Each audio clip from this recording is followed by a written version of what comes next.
Bonjour tout le monde, on va corriger le devoir en lien avec les forces, les contraintes, les types de mouvements, etc. Donc, page 198 à 200 dans le cahier origine. Je vous invite à ouvrir votre cahier origine à la page 198. Puis, on va corriger ensuite tout ce qui est en lien avec les mouvements 203 à 204. Donc, si vous allez à la page 198, ici, on vous dit d'identifier, c'est quoi? Ah oui, donc, identifier les objets techniques. Donc, bon, on va d'abord établir c'est quoi un objet technique. Vous pouvez le noter si vous voulez. Les objets techniques sont conçus ou ils sont créés par les humains pour répondre à un besoin. D'accord? Donc, pour répondre à un besoin. C'est ça un objet technique. D'accord? L'avion qui est là, ben, c'est créé par les humains pour répondre aux besoins de se déplacer rapidement, mettons, en grand nombre. OK? Donc, même chose pour l'espèce de biosphère qui est là, le grand bâtiment qui est, le dôme qui est là, c'est peut-être pour répondre aux besoins d'avoir quelque chose de très volumineux à observer à l'intérieur ou à protéger ou à faire de la recherche. Même chose pour le bâtiment, répond à un besoin. Le banc répond à un besoin de se reposer, par exemple. Même les vêtements, regardez ici, on pointe les vêtements de la fille. Ben, les vêtements répondent à un besoin. Se vêtir, c'est un besoin de base. La laisse répond à un besoin. Le vélo, besoin de se déplacer. Le casque pour se protéger. La piste qui est là est créée pour nous faciliter la vie, pour rendre plus efficaces les déplacements. Donc, un objet technique, simplement souvenez que c'est quelque chose qui est créé, qui est conçu par l'homme pour répondre à un besoin. Donc, et on les encerclait. Une action, c'est une force, tout le monde. Donc, il faut associer le phénomène de force, c'est-à-dire le concept de force, à une action. Donc, une force c'est une action qui peut avoir certaines conséquences. Okay, comme c'est mentionné ici, mais une force, c'est pas une conséquence. C'est l'inverse. Une force, c'est une cause. Mais c'est réellement une action qui peut déformer un objet, je sais pas moi, le déplacer, modifier son mouvement, etc. Donc, c'est réellement une action, une force. Ici, vous avez les 5 contraintes. Elles sont à savoir, puis il faut être capable de les retenir, puis de les identifier dans des situations. Ici, on vous montrait les symboles. La flèche est vidée. Donc, une flèche évidée, c'est une flèche qui est vide. C'est comme ça qu'on représente une force. Et on doit placer la force à l'endroit où est exercée justement l'action. Donc, ici, c'est la flexion, vous avez le cisaillement, vous avez la tension, la torsion, puis la compression. Notez que des fois, si par exemple on tire juste à une extrémité, bien, on ne va pas toujours identifier la tension par 2 flèches. On va parfois juste utiliser une flèche. Même chose pour la compression. Si on la fait juste à un endroit, on utilise juste une flèche. La torsion, souvent, il y a 2 flèches identifiées. Même chose pour la flexion, il va souvent avoir 3 flèches, 3 forces qui vont représenter les endroits où sont positionnées la force pour de la flexion. Ça va? Donc, être capable de les reconnaître, on va aller au numéro 4. Au 4, il fallait associer la bonne contrainte qui représente le mieux la situation. Donc, ton ami fait du saut à élastique. Peut-être qu'il y en a qui n'ont pas reconnu, c'est ce qu'on appelle communément le bungee. Donc, quand tu descends, quand tu sautes en bungee, bien, l'élastique te tire vers le haut, éventuellement, pour te ramener. Donc, puisqu'il te tire, ça va être tension. La tringle dans la penderie, bon, la penderie, c'est simplement un garde-robe, là, et la tringle, c'est l'espèce de bâton horizontal qui tient les vêtements. Donc, si on regarde, c'est quoi une tringle, vous l'avez ici horizontale, si les vêtements sont très pesants, bien, il est possible que la tringle, elle courbe un peu. Donc, elle va faire de la flexion. Donc, elle va courber. Donc, à courber, on vous le mentionne. Ta mère écrase des pommes de terre, c'est compression. Tu coupes du papier avec des ciseaux, ça c'est un classique. Dès qu'on parle de ciseaux, c'est cisaillement. Ici, on étire une corde, c'est tension. Un judoka va tordre le bras. Si on parle de tordre, ça va être torsion. Mais ça va être aussi torsion quand on va parler de dévisser un bouchon, un capuchon, peu importe, ou visser. Quand on force en tournant, donc, quand on force dans un sens de rotation, dans, dans, en faisant une rotation, ben, on appelle ça la torsion. Donc, autant ça peut être tordre un linge, tordre le bras de quelqu'un, ça peut être torsion, mais ça peut être aussi visser ou dévisser un objet. Donc, dès qu'on force en tournant, ça s'appelle la torsion. La canne à pêche se courbe, donc on parle de se courber, ça va être la flexion, tout comme on parlait ici de la traîne qui se courbait, c'était la flexion. Donc, la canne à pêche, s'il y a un poisson qui est au bout ici, là, si vous avez un poisson qui est au bout de la canne à pêche, ben, le poisson exerce une force vers le bas. Vous tenez votre canne à pêche ici, par exemple, avec votre main. Ben, vous exercez une force vers le haut. Puis peut-être qu'ici, vous avez votre main qui exerce une force dans l'autre sens, peut-être la hanche, peu importe. Donc, c'est flexion. Une mère pousse son enfant, donc c'est compression. Et si on parle d'un chien qui se fait tirer, ça va être tension. Dès qu'on parle de tirer, c'est la tension. Ensuite, ici, vous avez deux types de déformation. On a vu ça ensemble. La déformation qui est permanente, ça veut dire que l'objet ne va jamais revenir à sa forme initiale. Donc, permanente, ça veut dire pour tout le temps. Quand on écrase un morceau d'orange, ben, il est déformé de façon permanente. Il ne va pas revenir à la forme qu'il avait avant si on l'a écrasé. Même chose si on casse un objet. Il est déformé, mais il n'a plus la même forme, évidemment, il est cassé, mais de façon permanente. Donc, il ne va pas revenir à ce qu'il avait l'air avant. Alors que si on étire un élastique, par exemple ici, là, pour s'entraîner, on exerce une force de tension, OK? Au bout, on l'étire, mais c'est temporaire. L'élastique va revenir à sa forme initiale. Même chose pour la canne à pêche. Ici, il y a peut-être un poisson qui est au bout, là, mais quand le poisson ne sera plus là, ben, la canne à pêche, elle va redevenir droite. Donc, la déformation qui est là présentement, elle est temporaire. Donc, temporaire, ça ne dure pas, ça revient, et permanente, c'est pour tout le temps. Donc, à retenir. L'autre numéro avec ça, c'était le numéro 9. Donc, si on va au numéro 9, il fallait identifier déformation selon les forces qui sont appliquées. Là. Quelle est la déformation? Est-ce que c'est une déformation qui est permanente ou temporaire? Et si, par exemple, on n'a pas déformé l'objet, est-ce que c'est une modification du mouvement? D'accord? Moi, je vais commencer avec vous par corriger ça ici. Juste le A, B ou C pour chacune des images. Après, on regardera les forces et les contraintes. Bon, premièrement, il y a une déformation temporaire ici, là, au niveau du ballon. Le ballon va revenir à sa forme initiale, vous l'avez compris.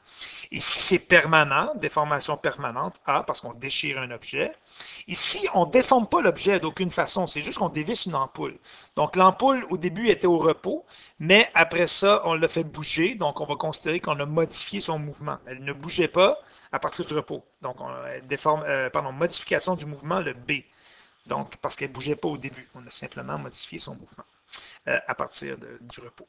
Armer une flèche, c'est une déformation qui est temporaire, parce que si on parle de l'arc, par exemple, ben, l'arc qui est là, il subit une flexion, mais la déformation, elle est temporaire. Il y en a peut-être qui vont m'avoir écrit que vu qu'il y avait une flèche, la flèche était au repos, mais on a modifié son mouvement. Donc, on pourrait peut-être rajouter ici B, modification du mouvement, on pourrait rajouter ça. Mais si on considère la flèche, mais si on considère l'arc, c'est vraiment une déformation qui est temporaire. L'arc va revenir à sa forme initiale. Ouvrir une canette, c'est une déformation qui est permanente, c'est-à-dire qu'une fois qu'on a tiré sur la petite goupille qui est ici, là, elle va rester droite puis elle ne va jamais revenir à sa position initiale. Donc, c'est permanent. Ici, on déforme l'objet.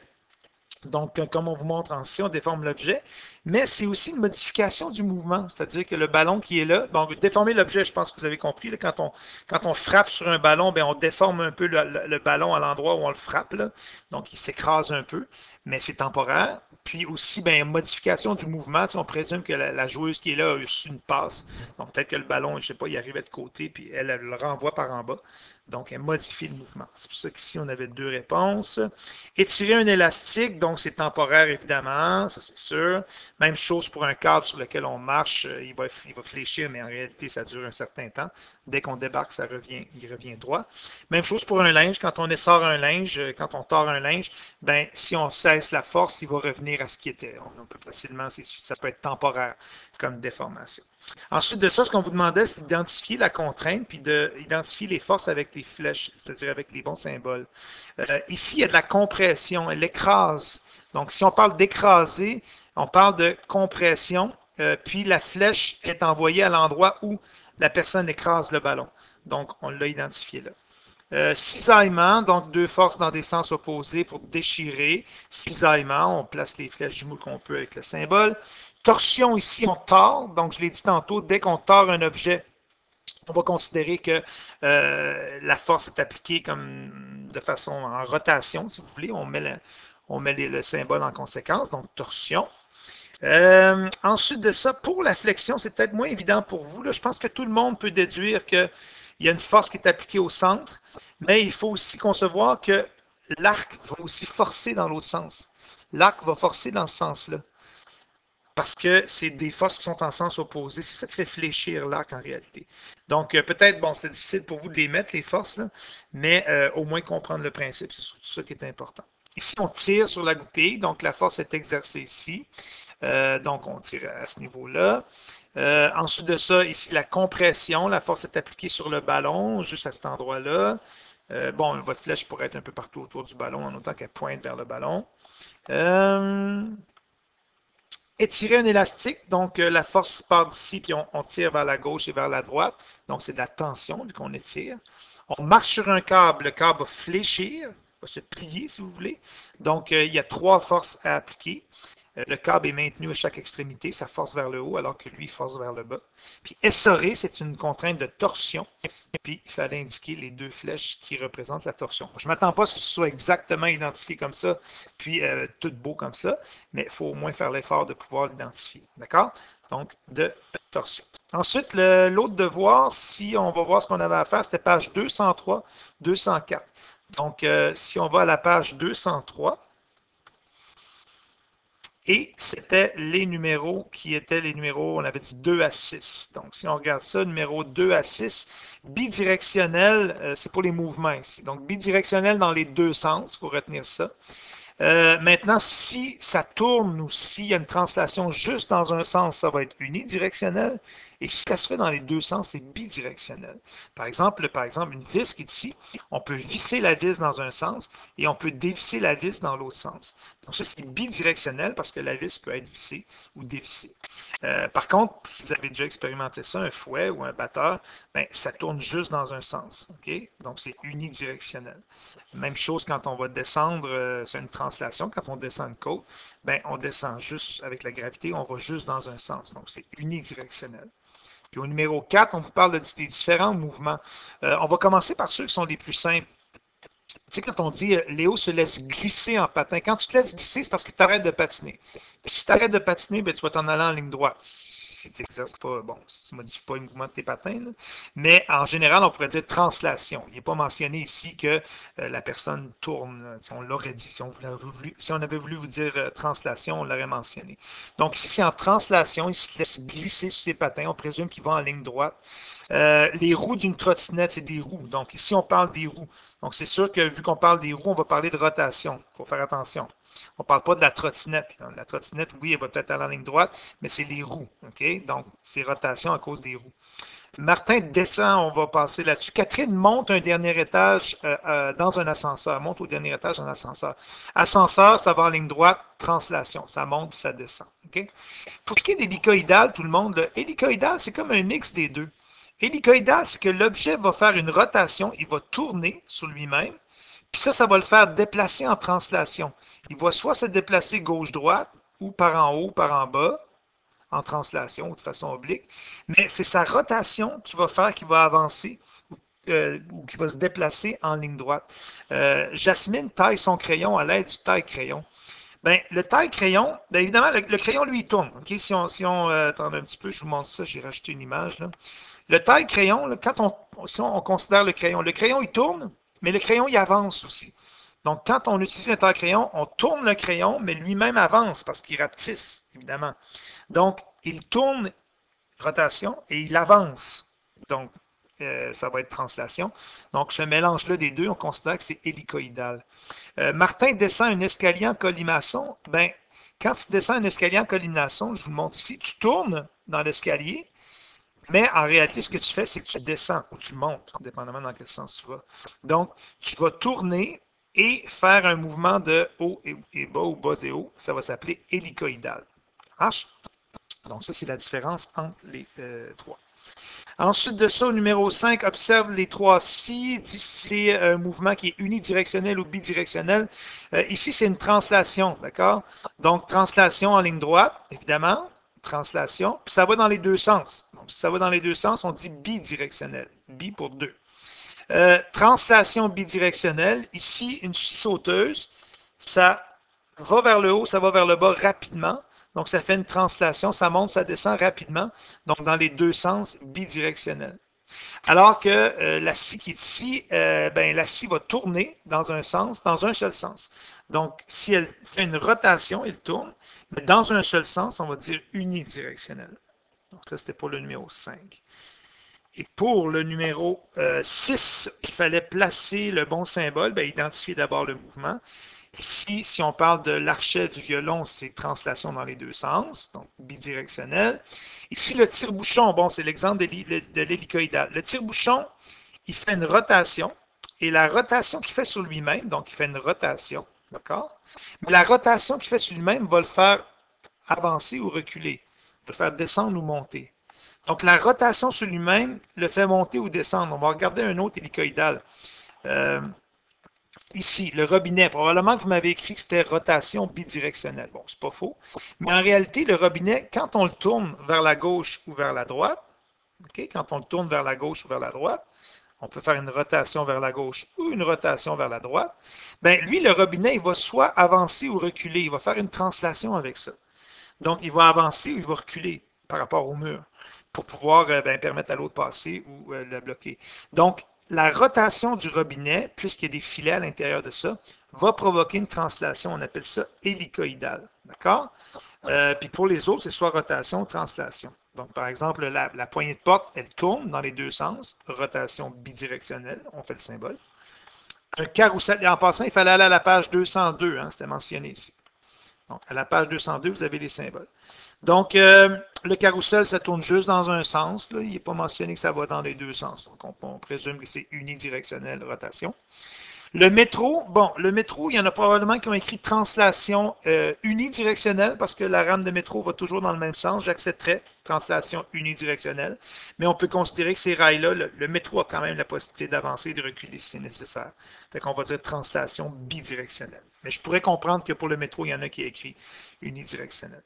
Les balançoires, ça c'est intéressant. Les balançoires, tout le monde, si on accentue le mouvement de la balançoire, c'est quelque chose qui fait une rotation. D'accord?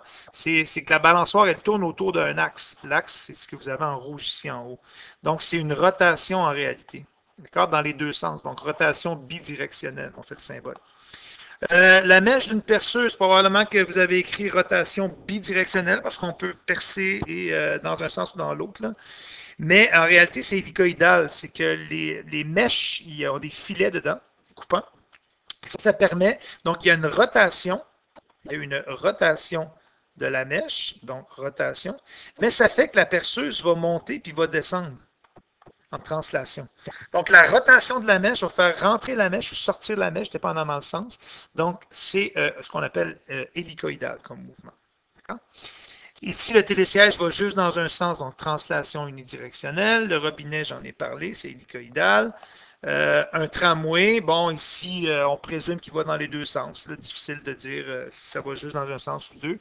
Mais bon, ici, c'est dans deux sens. J'aurais accepté translation unidirectionnelle si vous aviez à le justifier. Mais ce sera clair dans un examen si ça va dans un sens ou deux. Mais c'est translation définitivement. La manette que vous avez ici, ben, la manette, elle, quand tu appuies dessus, tu la fais bouger en rotation. Okay? C'est comme si la petite manette, là, si on accentue son mouvement, là, ça tourne dans un sens ou ça tourne dans l'autre. C'est rotation, okay? Parce qu'il y a un axe qui est au centre. L'axe qui est ici. Donc, c'est rotation dans les deux sens, donc bidirectionnel. Puis le marteau-piqueur, ben, lui, il avance puis il recule. Quand il veut casser quelque chose, il monte puis il descend. Donc, il fait une translation dans les deux sens. On fait le symbole de la translation bidirectionnelle. Ça va? Donc, voilà pour ça. Merci de votre attention.